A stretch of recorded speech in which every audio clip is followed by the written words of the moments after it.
La résilience des forces armées face aux crises climatiques et environnementales doit être renforcée à cause tout simplement en fait, de l'ampleur des impacts du changement climatique tant sur les infrastructures que les missions des armées. À ce jour, c'est un nombre très réduit d'armées qui a commencé à s'approprier la problématique. Et cela s'explique tout d'abord par la complexité inhérente du changement climatique et nécessite de ce fait de former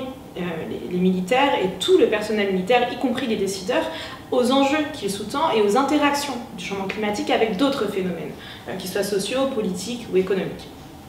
La première idée, c'est évidemment d'encourager les forces armées à réduire drastiquement et rapidement les émissions de gaz à effet de serre liées à leurs activités, tout simplement pour limiter autant que possible le changement climatique.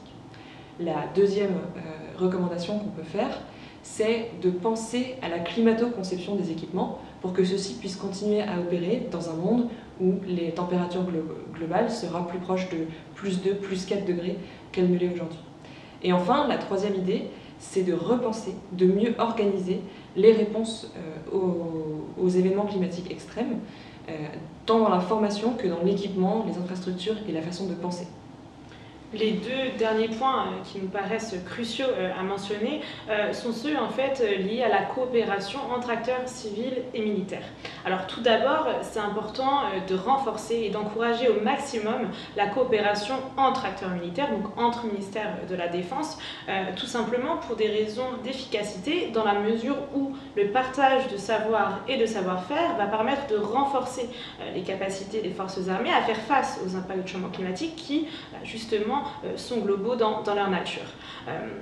Tout en recommandant cette coopération plus étroite entre acteurs de la défense, il est crucial de souligner et de rappeler que la réponse aux impacts sécuritaires du changement climatique doit se faire également avec la société civile. En fait, les acteurs militaires sont en effet cruciaux, mais ils ne sont pas suffisants pour justement répondre à la diversité des impacts sécuritaires et ce qui les sous-tend. Et en ce sens, nous recommandons en effet de coopérer de manière étroite avec le monde des ONG